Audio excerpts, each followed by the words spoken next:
그래서 이 난리 버거지 교회와 사도 바울의 이 갈등의 얘기들이 배경이 돼서 고린도 후서를 읽어야 왜 이런 얘기를 하고 있는가라는 것들을 여러분들이 잘 알게 되기 때문에 사도 바울이 고린도를 몇 번 방문했는지 사도행전은 딱 2번밖에 방문되어 있지 않거든요.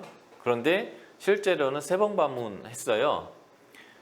사도행전 19장 예루살렘 에베소 사역을 마치고 20장 1에서 3절 3개월 동안 헬라 지역에 머물게 되는데 그때가 바로 고린도의 2번째 방문으로 되어 있어요. 사도행전은.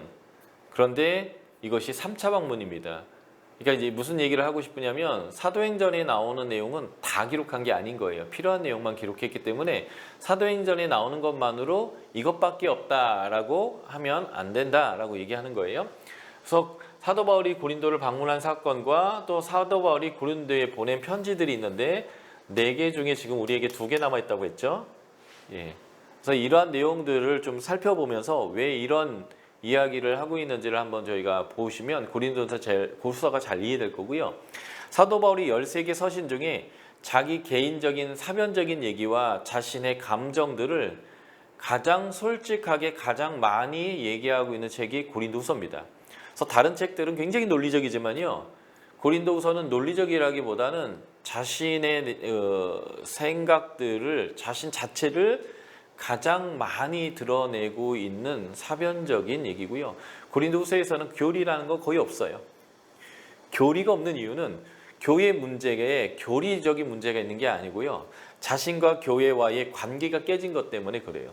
근데 그냥 관계만 깨졌으면 그러려니 할 건데 이 관계 깨진 것 자체가 나의 사도성을 부정하고 내가 전한 복음이 아니라 거짓 가르침에 이들이 현혹되고 그 잘못된 가르침을 가르치는 자들에 의해서 사람들이 휘둘리고 있는 이단으로 갈 수밖에 없는 이런 상황이 됐기 때문에 사도 바울이 굉장히 걱정을 하는 거죠. 예. 그래서 굉장히 개인적인 감정들을 많이 토로하는 고린도 후서를 여러분들이 이제 읽게 될 거고요. 여긴 교리가 거의 안 등장해요. 이것을 이해하려면 고린도를 사도 바울이 언제 어떻게 방문했던 것과 편지가 어떻게 왔다 갔다 했느냐라고 하는 이 과정을 여러분들이 이해할 필요가 있어요. 다시 말해서 원독자 상황을 정확하게 이해하는 것이 바로 이 내용이다라고 보시면 되겠습니다. 사도 바울이 2차 전도여행 때 AD 50에서 52년 18개월 동안 고린도를 머물면서 이제 고린도 교회를 설립했어요. 이게 이제 사도 바울의 1차 고린도 방문이고요. 그 다음에 에베소로 그가 떠나게 됩니다. 바울과 동행한 브리스길라 아굴라가 이 브리스길라 아굴라는 AD 49년에 글라우디오의 칙령에 의해서 로마에서 쫓겨나서 이 고린도에 있었던 것인데 사도 바울과 만나서 같은 직업이기도 하고 같은 신앙의 그 모습을 갖고 있어서 같이 복음 전도를 했는데 어쨌든 여기 에베소까지 이들이 같이 왔고요. 바울은 기회가 되면 또 오겠다라는 약속과 함께 에베소를 신속하게 떠나게 되고 브리스길라 아굴라만 남는데 이때에 아볼로라고 하는 알렉산드리아 출신의 구약에 능통한 자가 구약 학자의 수준의 사람이 와서 함께 이제 사역을 하게 되는데 브리스길라 아굴라가 이 사람에게 복음을 훨씬 더 정확하게 가르치게 됩니다. 아마도 저는 이것을 성령에 대해서 가르치지 않았을까라고 생각합니다. 예. 앞뒤 문맥 때문에 그런데 거기까지 제가 더 설명드리긴 그렇고 그 이후에 이제 아볼로가 추천서의 편지를 받고 고린도로 가게 되고 그래서 고린도에서 유대인들을 구약으로 성경으로 이기게 되고 그래서 복음 사역에 중요한 역할을 하는데 이게 고린도 전서 1에서 4장에 바울파와 아볼로파로 갈리게 되는 아주 중요한 배경이 되겠고요. 예. 아볼로가 고린도에서 목회하고 있을 무렵 바울은 3차 전도여행으로 에베소에 와서 2년 반 동안 사역을 합니다. 사도행전 19장은 2년 반 정도를 설명하고 있고 나중에 사도 바울이 에베소의 장로들을 초청해서 밀레도에서 기도할 때는 3년 밤낮 이렇게 표현하고 있죠. 고린도전서 5장 9절에 보면 내가 너희에게 쓴 것이라고 하는 표현이 나와요. 그러니까 이제 어떤 문제를 다루면서 그 전에 내가 이 말 썼지 않냐 이렇게 표현하고 있는 이 표현 때문에 바울이 고린도전서를 쓰기 전에 벌써 하나의 편지를 보냈음을 우리가 추정해서 알 수 있습니다. 이게 첫 번째 편지가 되겠고요. 이 첫 번째 편지를 보냈을 때에 이들에게 있었던 문제는 성적으로 부도덕한 자들, 또 우상 숭배하는 자들이 있었고 그들과의 교제를 하는 것을 경고했던 것 같아요. 그런데 이들이 이것을 잘 이해하지 못했고 오히려 이런 죄를 계속 졌기 때문에 고린도전서라고 하는 두 번째 편지에서도 이 문제를 계속적으로 다루고 있는 것 같습니다. 일부 학자들은 고린도전서 5장 9에서 13절이 이 내용을 이제 이 고린도전서 5장 9에서 13절의 내용과 이제 비교해 봤을 때 고린도후서 6장 14절과 7장 1절이 아마 이 편지가 아니겠느냐라고, 이 말은 무슨 말이냐면 사도 바울의 편지들이 막 편집돼서 고린도후서로 남았다 이런 의미인데, 이렇게 보는 학자들도 있지만 저는 이 첫 번째 편지는 분실되고 없어진 것 같아요. 그래서 교회 공동체의 정경으로 들어오지 않았습니다. 자, 교회가 이렇게 이제 사도 바울이 첫 번째 편지를 받았음에도 불구하고 여전히 그런 문제들이 계속됐을 때 고린도서 16장에 나오는 이 사람이요, 스데바나, 부도나도, 아가이고라고 하는 세 사람이 사도 바울의 교회로부터 보냄을 받아서 공식적으로 오게 되는데 그들이 편지를 가지고 온 것 같아요. 그래서 사도 바울이 결혼, 우상쟁물, 신령 은사에 대해서 이 편지에서 이건 어떻게 되냐라고 하는 질문받은 것에 대해서 답을 한 것이 고린도전서인데요. 그래서 땡땡에 대하여는 이라는 말이 7장 1절, 25절, 8장 1절, 12장 1절, 16장 신령한 것에 대하여는, 우상의 제물에 대하여서는, 부활에 대해서는 뭐 이런 내용들이에요. 처녀의 결혼에 대하여는 이런 내용들을 통해서 교회가 질문한 거에서 공식적인 대답을 하게 됩니다. 이게 이제 고린도전서예요. 편지가 아마 이 대표들을 통해서 전해진 것 같고요. 그 내용 안에는 고린도전서 5장 1절 뭐뭐함에 들으니라는 내용과 같이 근친상간, 회중 간에 벌어진 법정고소, 성적인 부패 같은 것들도 같이 들어있는 것 같습니다. 그래서 사도 바울이 이 두 번째 편지를 3차 전도여행 때 에베소에서 54에서 55년경에 스테바나 일행, 고린도에서부터 왔던 세 사람, 편지를 들고 왔던 사람들의 편에서 되돌려 보냈을 것이라고 생각하고요. 그렇지 않다면 이제 고린도전서 4장 17절이나 16장 10에서 11절을 보면 내가 디모데 보낸다라는 말이 있어요. 그러니까 이 고린도로부터 온 사람에게 보내지 않았다면 디모데를 통해서 보냈을 수도 있습니다.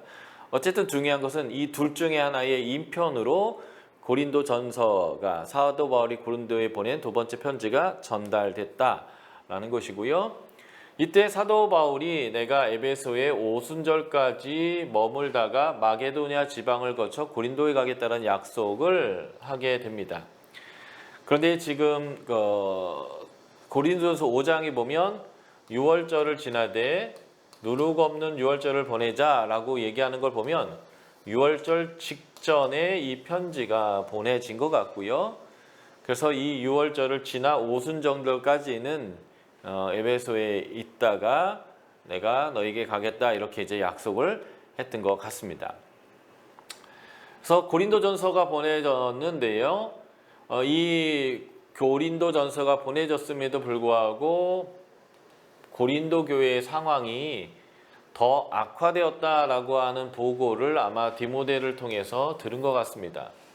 그가 전한 소식은 이런 거죠. 고린도후서의 내용들을 가지고 추정해 보면 교회 안에 여전히 죄가 심각하고 바울의 권위가 계속 실추되고 있고요. 특별히 어떤 대사도와 같은 사람들에 의해서 바울에 대한 모해가 있는 것이죠. 그래서 이 거짓 교사들이 존재하고 있다라고 하는 소식을 사도 바울이 듣게 됩니다. 그래서 사도 바울이 급하게 고통스러운 방문을 하게 되는 것 같아요. 고린도후서 2장 1절 제가 읽어드릴게요. 내가 다시는 너희에게 근심 중에 나아가지 아니하기로 스스로 결심하였노니. 그러니까 근심하는 만남이 있었다라고 고린도후서에서 얘기하는 거죠. 예. 이 방문은 사도행전에는 기록이 없어요. 사도행전에 없는 기록들 되게 많아요. 사도 바울이 회심 직후에 아라비아로 갔다는 얘기도 사도행전에는 없죠. 갈라디아에만 등장하는 거예요. 그러니까 사도행전은 모든 역사를 다 기록한 게 아니라 누가가 사도 바울의 사도권 변증과 기독교 변증을 위하여 필요한 자료들만 모아서 특히 12사도 얘기를 상당히 다 죽여버리고 베드로만 언급하면서 이렇게 편집되어져 있는 의도성 있는 글이라는 걸 우리가 다시 한번 확인할 수 있고요. 어쨌든 사도행전에 기록이 없는 이 고통스러운 방문은 정말 마음 아픈 셈이었던 것 같아요. 대판 싸웠겠죠. 예. 어디서 거짓 사도가 와서 또 우리한테 이래라 저래라 하냐. 처음에는 우리가 네가 진짜인 줄 알고 권위를 줬겠지만 이제는 우리가 사도들을 통해서 들어보니까 당신은 가짜더라. 뭐 이런 얘기들을 하면서 서로 이제 심각하게 싸우지 않았을까라고 생각합니다. 그래서 고린도후서 13장 2절의 내용을 통해서 보면 사도 바울 이때 굉장히 엄하게 말한 것 같아요. 그러니까 이제 편지에 보면 이 고린도후서에 보면 얼굴로 볼 때는 말을 되게 부드럽게 하면서 글로는 엄하게 한다 이런 식의 이제 표현들이 나오게 됩니다. 어쨌든 바울은 그의 여행 계획을 변경을 하게 되는데요. 그 이유는 지금 마음이 상하고 대판 싸운 이후에 계속 만나는 것은 오히려 역효과가 날 거라고 생각했기 때문일 겁니다. 저도 이제 많지는 않지만 부부 싸움을 하게 되잖아요. 예, 부부 싸움을 할 때는 이제 어느 정도에서는 잠깐 멈추고 휴식기를 가져야 되거든요. 그리고 왜 우리가 싸우고 있는지, 내가 뭐가 화가 났는지를 좀 정리하고 다시 만나야 되는데 생각이 정리가 되지 않았는데 분한 마음으로 계속 얘기하자, 끝장을 보자라고 이제 계속 달려들면 사실은 싸움이 더 악화만 되고요. 그리고 본질은 잃어버리고 그 앞전에 한 사람의 말 꼬투리 하나만 딱 잡아가지고 그걸 가지고 또 싸우고 그거 가지고 또 꼬투리 잡고 해서 정말 극단으로, 왜냐면 환장할 것 같으니까 말이 안 통하니까 서로요. 극단의 관계로 가게 되거든요. 그래서 잠시 휴식기를 가져야 돼요. 이제 그 휴식기가 영원하면 안 되겠지만 생각을 정리하는 휴식기가 필요한 것처럼 사도 바울도 그래서 지금 가기로 했던 약속을 변경했던 것 같습니다. 그런데 이제 사람들은 그걸 또 꼬투리 잡는 거죠. 에이, 그럴 줄 알았어. 그냥 온다고 했다, 안 온다고 했다. 뭐 지 마음대로구나. 이제 이런 식으로 또 꼬투리를 잡게 되는 거죠. 그래서 이것이 바울의 첫 번째 계획 변경이 되게 되고요. 사울이 세 번째 편지인 엄한 편지가 이제 가게 되는데, 에베소에 돌아온 바울은 세 번째 편지를 디도를 통해서 보내게 되는데 이것은 엄한 편지 또는 슬픈 눈물의 편지라고 표현됩니다. 고린도서 2장 4절. 내가 마음에 큰 눌림과 걱정이 있어 눈물로 너희에게 썼노니 이는 너희가 근심하게 하려 하는 것이 아니요 오직 내가 너희를 향하여 넘치는 사랑이 있음을 너희에게 알게 하려 함이라. 이제 네 번째 편지를 쓰면서 이 세 번째 편지를 썼다는 얘기를 하면서 그때 이런 마음이었다라는 것을 이제 네 번째 편지인 고린도후서에서 지금 이렇게 얘기해 주는 거죠. 그래서 아주 엄한 편지였고요. 이 편지에는 바울의 성도들 향한 목자의 심정이 잘 나타났던 것 같습니다. 그래서 내가 큰 환난과 애통하는 마음이 있어 많은 눈물로 너에게 썼던 편지인 거야 라고 설명하고 있습니다. 이게 이제 지금 없는 세 번째 편지인 것 같아요. 바울은 다시 한번 마음 아픈 방문을 피하기 위해서 두 번 거듭 방문하기로 한 계획을 변경했는데요. 이것이 사도 바울의 두 번째 계획 변경입니다. 이것 때문에 또 비판을 받게 되는 거예요. 이게 이제 고린도후서 1장 17절과 연결되어 있습니다. 이 엄한 편지는 분명히 무겁고 놀라게 하고 강력한 책망이 있었던 것 같고요. 그래서 고린도후서 10장 8에서 10절이 그렇게 얘기해요.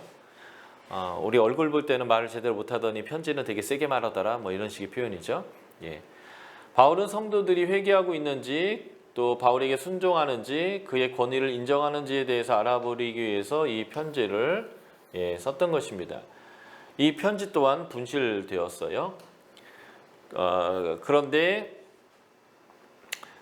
비평학자들은 고린도후서 10에서 13장의 내용이 바로 이 세 번째 편지이고 이게 이렇게 편집되어져 있는 거다라고 말하곤 합니다. 그런데 저는 동의하지는 않고요. 이 편지조차 분실된 거죠. 그러니까 사도 바울이 편지를 4개를 보냈는데 2개가 분실되고 두 번째가 전서, 네 번째가 후서가 되는 거예요. 두 번째, 네 번째. 그러니까 우리는 사도행전이 역사라고 생각하고 사도행전에 안 나오면 없는 얘기를 좀 생각하는데 그렇지 않다라는 거 우리가 또 다시 한번 기억하셔야 되고요. 사도 바울이 이제 사도행전 19장 23절부터 41절 은장색의 소요가 있은 후에 에베소를 떠나 드로아로 갔습니다. 그 이전에 그 디도를 보내놓은 상태인데 디도를 이 드로아에서 만나지 못한 거죠. 그래서 사도 바울이 교회에 대한 아주 간절한 마음이 있어서 드로아에서 마게도냐로 넘어가게 됩니다. 우리가 이 두 구절을 한번 읽어볼게요. 고린도후서 2장 13절입니다.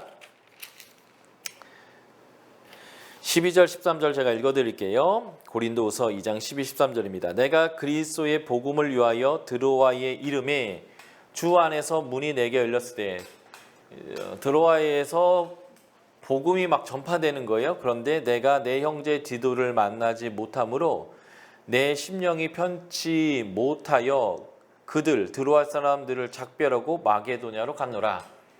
그러니까 이제 복음의 문이 막 열리고 전도가 막 되고 있음에도 불구하고 고린도 교회가 엄청 걱정이 된 거예요. 그래서 그가 복음 사역을 중단하고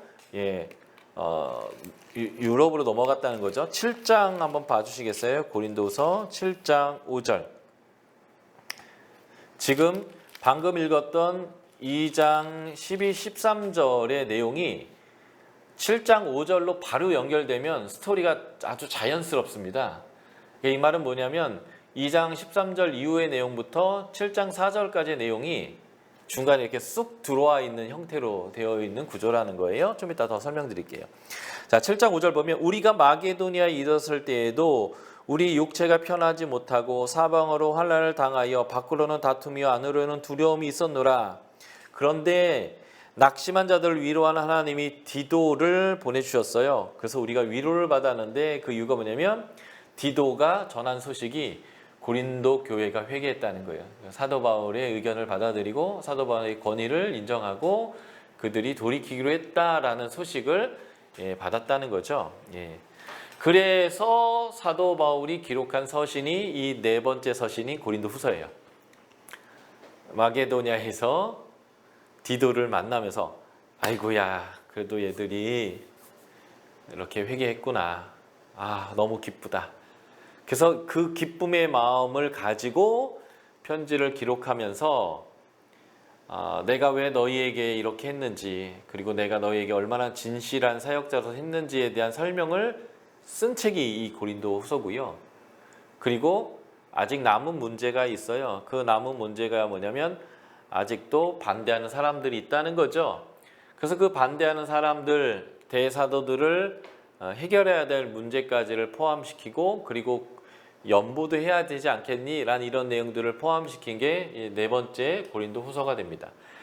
그래서 디도가 가져온 소식을 듣고 답장으로 쓴 편지고요. 그래서 고린도 후서는요, 기쁨의 편지예요. 사도 바울의 마음에 기쁨이 가득해서 보낸 거예요. 그래서 이전에 엄하고 슬픈 눈물의 편지가 성공적인 효과에 온 것에 대한 안도감과 기쁨이 포함되어 있는 서신이고요.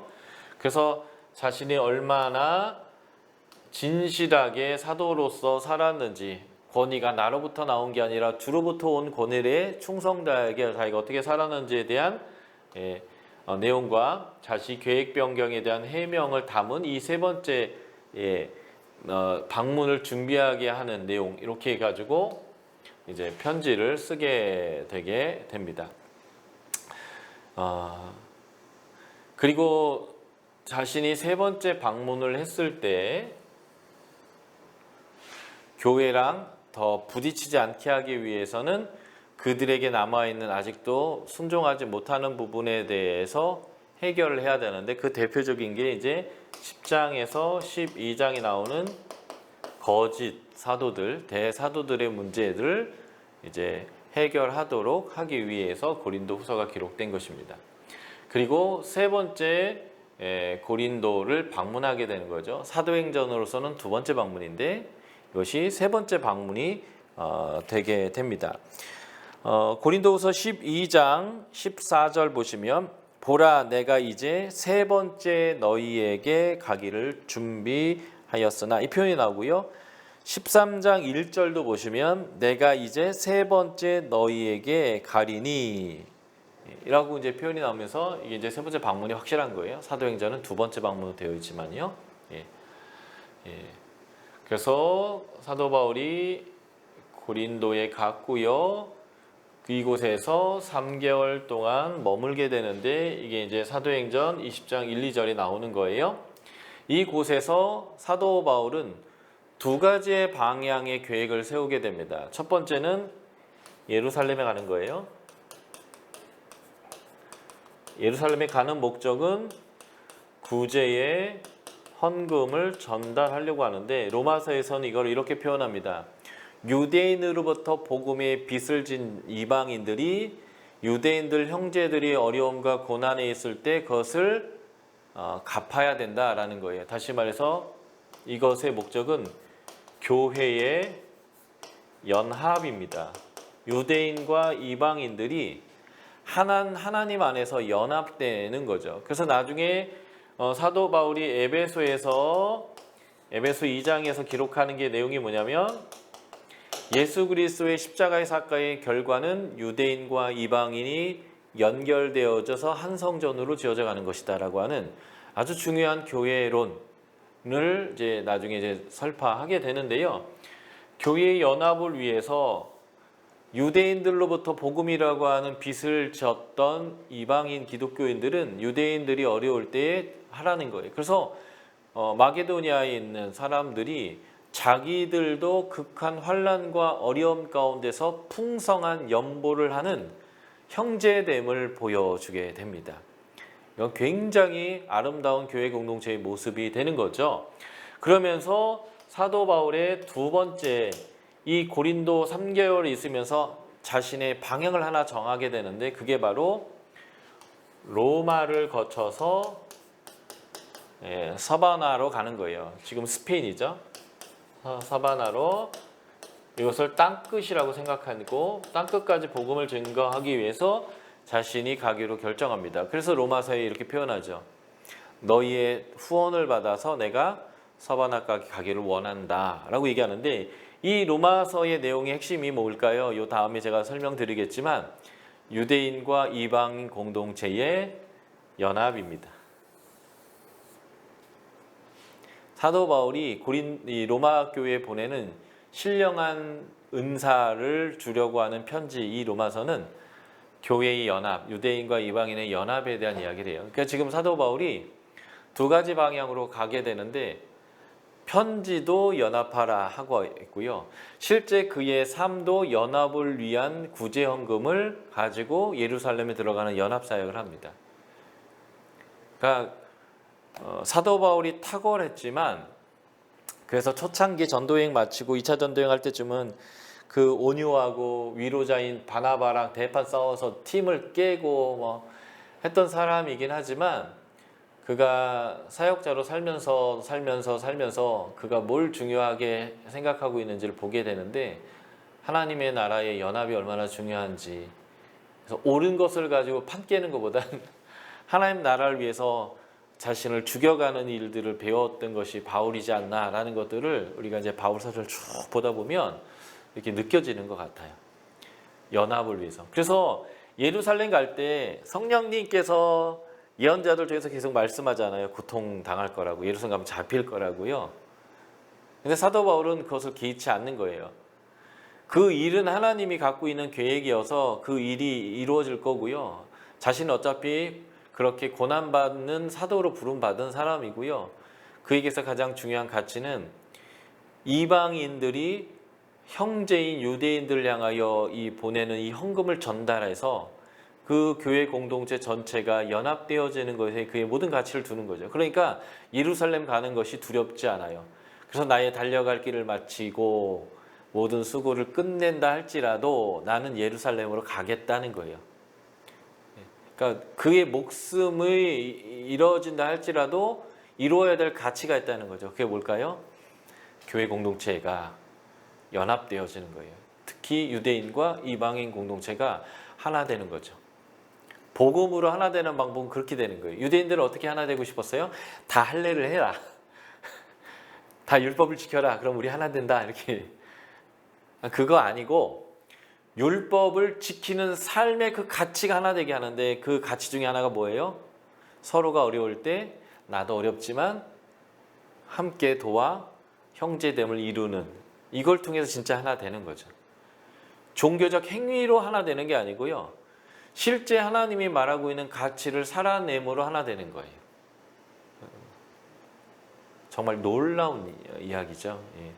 그래서 사도 바울이 지금 이런 맥락을 이루고 있는 자리가 바로 이 고린도 후서를 기록하고 고린도에 도착하고 이제는 구제 헌금을 모아서 출발하면서 편지를 써서 로마에 보내는 이 현장이다라고 보시면 되겠습니다.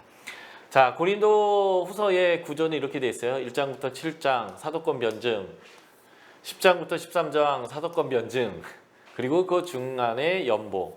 그래서 구조 짜기가 아주 좋아요. 이 중간에 연보가 있어서 그걸로 뚝 잘라서 이렇게 하면 되는데, 이 앞부분은 자신이 얼마나 진실하게 사역자로서 너희에게 대했는지, 이랬다 저랬다 내 이득을 위해서 행하는 사람이 아닌 그런 자로서의 자신의 모습으로서의 진실함을 보여주는 거고요. 이 뒷부분은 자신의 사도성을 부인하고 공격하고 고린도 교회를 해야 했던 대사도들에 대해서 공격적으로 설명하면서 나의 약함을 자랑하고 그들은 그들의 강함을 자랑하는 것에서 그들은 거짓 사도고 나는 참 사도임을 보여주는 사도권 변증이 나오죠. 그래서 거짓 사도들, 큰 사도들에 대한 공격을 하고 있고요.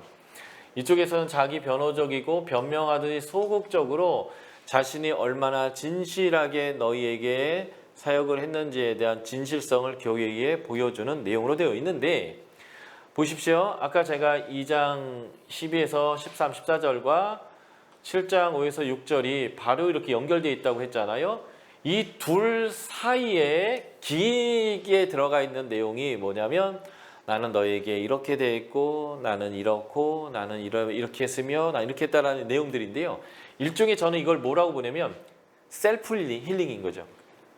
사도 바울이 고린도 교회한테 화가 나 있거든요. 여러분들 같으면 화 안 나겠습니까?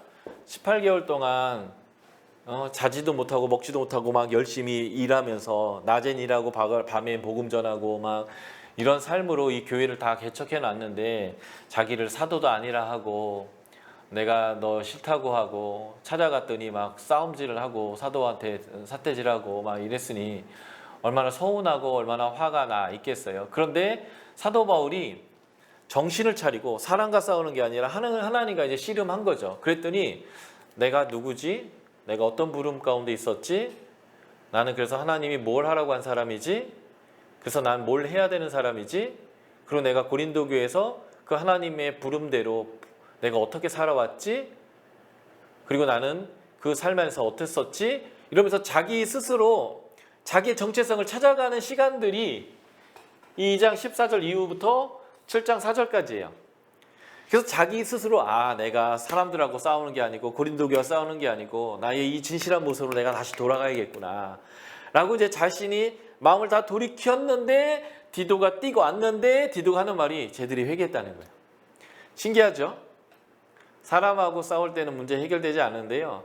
하나님 앞에서 내가 누구이고 나는 어떤 사람이고 어떤 부름을 받았고 어떤 삶을 살아왔고 어떤 삶을 살아야 하고 나는 어떠해야 된다라고 정신을 자기 스스로 하나님 앞에서 차리고 자신을 정리했더니 신기하게도 문제를 하나님께서 다 해결해 놓으신 거예요. 그러니까 문제는 누가 해결하는 거예요? 하나님 하시는 거예요. 내가 할 일은요, 하나님과 나의 관계에서 내가 누구이며 어떤 삶을 살아야 되는지의 정체성을 내가 바로잡는 게 제일 중요한 거죠. 그랬더니 디도를 만나고 해결됐다는 거예요. 그래서 사도 바울이 너무 기뻐서 편지를 쓰면서 자기의 셀프 힐링했던 내용들을 여기다 적는 거예요. 내가 너희와 이렇게 했었더라. 진짜 내가 쭉 생각해 보니까. 이렇게 하면서 이제 너와 나의 문제에서는 다 해결됐으니까 이제는 해결할 문제가 하나, 두 개 있는 거야. 하나는 미리 준비하는 것, 기꺼이 하는 것, 자발적으로 하되 풍성하게 하는 것. 이런 게 하나님 나라에서 네가 재정을 가지고 평균케 하는 일이다 하는 이제 재정의 아주 자세한 원칙들을 주어서 연합되게 하는 사역을 위한 이방인들의 헌신을 요구하는 이제 내용과 너희 안에 아직도 영향을 미치고 있는 그 사도들은 가짜라는 것들을 자신의 연약함과 약함을 자랑하는 내용을 가지고 대조시켜서 그들을 잘못됨을 이제 책망하고 그들을 이제 내보내도록 하는 이런 내용으로 연결되어져 있습니다. 그래서 고린도후서는 이렇게 연보를 중심으로 앞뒤로 나뉘어져 있다라는 거. 그래서 지금 여기의 부분이 기준이 돼서 드로아를 떠나서 마게도니아로 갔고 마게도니아에 도착하는 내용이 이렇게 연결되어야 되는데 이 중간에다 자기 셀프 힐링한 자기 사변적인 얘기를 기록해야 하는 구조로 되어져 있다라고 보시면 되겠습니다. 그래서 사도 바울이 나는 누구이고 나의 사역의 힘은 어디서부터 오고 나는 어떤 목적으로 사역을 했고 하는 그런 내용들이 이제 이 부분을 중심으로 많이 언급되어 있는데 이것이 이제 고린도후서 사역자는 누구인가? 어떤 존재인가? 어떤 부름에 있는가? 어떤 삶을 사는 것인가? 그의 삶의 목적은 무엇인가라고 하는 교회의 사역자에 대한 그것들을 여기서 정리할 수 있는데요. 사도 바울의 사역의 원동력은요, 자신이 직분자라는 거예요. 그래서 하나님의 직분을 받은 자의 모습을 4장 1절부터 5장 9절 안에 계속 설명하고 있는데요. 하나님의 직분 받은 자의 아주 중요한 특징이요. 이 4장 1절, 9절, 16절에 반복돼서 나오는데 하나님의 사역자들은 낙심하지 않습니다. 왜요? 나는 하나님과 사역하고 하나님과 함께하는 사람이기 때문에 그래요. 이 말을 다시 표현하면요. 하나님은요, 낙심하지 않습니다. 태초로부터 지금까지 하나님은 사람들에게 사랑을 베풀었지만 사람들은 하나님에게 등지고 지가 하고 싶은 것만 쭉 했습니다. 그래도 하나님은 지금도 우리를 구원하는 일에 낙심하지 않고 포기하지 않고 여전히 그 일의 구속의 역사를 진행하고 있습니다. 그래서 하나님의 사역자들은 낙심하지 않습니다. 왜냐하면 하나님이 포기하고 있지 않기 때문에 그렇습니다. 그래서 사도 바울이 계속 얘기해요. 나는 낙심하지 않는다. 낙심하지 않는다. 낙심하지 않는다. 그리고 나는 하나님의 사역자로서 숨은 부끄러운 일, 죄와 관련된 일이죠. 나는 버린다. 나는 속임을 행하지 않았다. 나는 하나님의 말씀을 잡거와 썩지 않았다. 소피스트리 하는 짓들이에요. 옛날에 보면 며느리가 밥을 했는데 아버지가 밥을 씹다가 아드득 하면 네가 내 일을 다 날리려고 이렇게 했냐 막 이렇게 할 정도로. 그래서 요즘은 쌀에 돌 들어가 있는 일 없지만 옛날에는 쌀에 돌 많이 들어가 있었잖아요. 그래서 쌀 잘 씻어야 되고 잘 이렇게 해서야 하는 건데, 물론 기술이 떨어져서 그럴 수도 있지만 쌀에 돌 같은 거 좀 섞어주면 돈을 더 벌 수도 있죠. 물건 파는 사람들이. 그래서 잡상인들이 하는 짓이 그런 거거든요. 중국산 조기를 보면 무게 늘리려고 납이 입속에 들어가 있거나 이런 것들과 비슷한 건데, 나는 그런 식의 잡상인처럼 주님의 복음을 전하지 않았다. 이렇게 이제 표현하는 거예요. 오직 진리를 나타냈고 예수의 주대신과 예수를 위해 종된 것을 나는 증거한다. 그러니까 나는 사도다라기보다는 나는 종이다라고 했다는 거죠. 그래서 우리를 전파하지 않았고 예수를 전파했고 내가 종인 것을 얘기했다라고 하는 거예요. 이게 이제 직분자의 모습인 거죠. 그리고 나는 능력이 나에게서 있는 게 아니라 하나님께로부터 오는 거다. 그래서 나는 질그릇이다. 싸구려 그릇이에요. 몇 번 쓰다가 부정해지면 깨버려야 되는 질그릇이지만 그 안에 나는 하나님의 능력인 보배를 가졌다. 그래서 내가 우겨쌈을 당하여도 쌓이지 않고, 이제 공동번 이렇게 표현했어요. 아무리 짓눌려도 찌그러지지 않고. 이 표현이 더 제가 마음에 들더라고요. 그래, 나를 짓눌러 봐라, 집 밟아봐라, 내가 짜부러지나. 나는 안 짜부러진다. 왜냐하면 나는 하나님의 사역자이기 때문이다. 이제 낙심하지 않는다라는 표현과 쭉 연결돼서 보시면 돼요. 답답한 일 당하여도 나는 낙심하지 않는다. 절망, 난처한 일을 당하여도 나는 실망하지 않는다.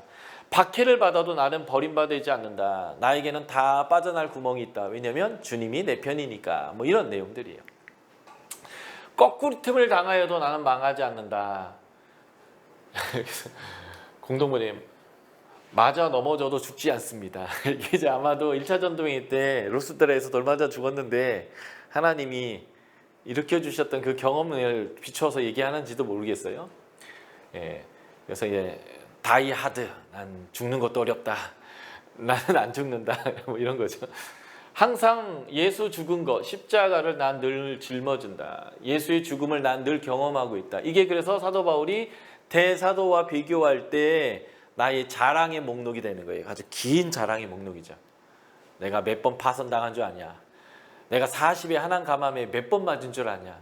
내가 얼마나 굶은 줄 아냐. 내가 얼마나 동족으로부터 위협을 당한 줄 아냐. 근데 나는 이것이 자랑스럽다.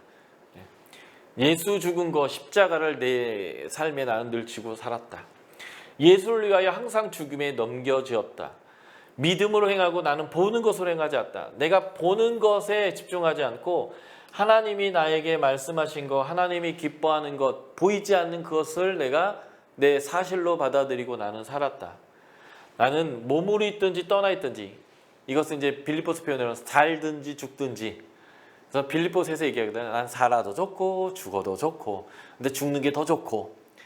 32년에 복음 사역 시작했는데 회심에서 빌립보서 62년쯤 기록됐거든요. 30년 복음 사역했는데 이젠 좀 그만해도 좋고 하나님 나라 갔으면 더 좋고, 그런데 너희 때문에 살라고 하시면 내가 살겠고. 이게 이제 빌립보에서 하는 얘기거든요. 내가 몸으로 있든 떠나 있든지 하나님을 내가 기쁘시게 하는 삶을 살았다. 이게 이제 사도 바울의 사역의 원동력이에요. 나는 직분을 받은 자이고 그 직분이 나에게 이렇게 살라고 요구하셨기 때문에 내가 이렇게 살아간다는 거죠. 두 번째, 사도 바울의 사역의 원동력은요, 예수의 생명이 내 몸에 있다는 거예요.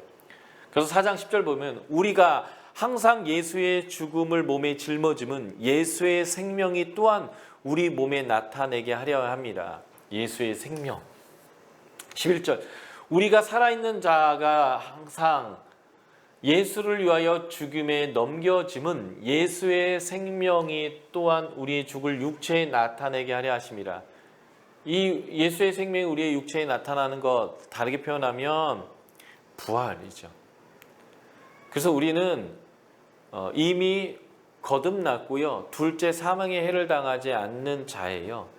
그래서 그 예수 그리스도의 부활을 증거하는 자로서의 사도로서 예수의 생명이 그의 몸에 있음을 그가 알기 때문에 그가 사역을 하는데 힘이 있었던 거죠. 세 번째, 바울의 사역의 원동력은요, 영원한 영광에 대한 소망이 있었기 때문에 그래요. 두 번째와 비슷하긴 한데, 그래서 겉사람은 날마다 낡아지나 후패하나 속사람은 날로 새로워지고요. 잠시 받는 환난, 잠깐 보이는 것, 우리의 장막짐, 손으로 지은 것, 이 육체를 얘기하는 거죠. 이게 아니라 지극히 크고 영원한 영광, 보이지 아니하는 영원한 것, 영원한 집, 하나님께서 지으신 집, 이것을 늘 자신의 그 소망으로 갖고 그것을 갖고 있기 때문에 그가 이러한 약함을 자랑하고 사역자로서 삶이 가능했다는 거죠. 그래서 사역자의 원동력과 목적 네 번째, 그는 믿음으로 있다는 거예요. 보는 것, 잡히는 것이 아니라 자신은 믿음으로 행하는 것. 이게 이제 사역자의 원동력이고 목적인 거죠. 이게 이제 사도 바울이 사역자는 어떠한 자들인가라는 것들을 보여주는 이야기입니다. 제가 이제 이 고린도 후서의 감격을 다 못 전해서 아쉬운 것 같아요.